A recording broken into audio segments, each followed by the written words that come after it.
ఒక అతను ఏ అనే అతను బిని చంపుతున్నాడు కదా! అంటే అప్పటి నేను, అప్పటి నా చైతన్యంను బిని చంపుతున్నాడు. సి అంటే ఇప్పటి నా చైతన్యం. ఇప్పటి నేను. అప్పుడు మనం ఒకప్పుడు ఉన్నాం గదా మనిషిగా. అప్పుడు మనిషిగా ఉండి ఒక అధర్మాన్ని చేశాం. ఏ అది. సో, మనిషిగా ఉండి ఒక అధర్మం చేసింది ఏ. బినేమో ఎవరైతే విక్టిమ్, ఎవరైతే బాధపడ్డారో అది బి. సి అన్న వ్యక్తి ఇప్పటి నేను.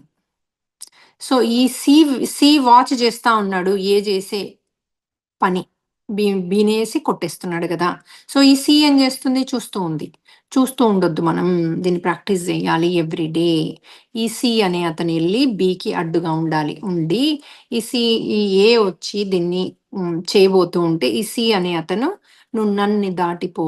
నువ్వు దీన్ని బిని చంపరాదు. బిని ఏమి అనరాదు. ఇది అధర్మము. ఇది ధర్మం కాదు. నువ్వు ఇక్కడే ఆగిపో."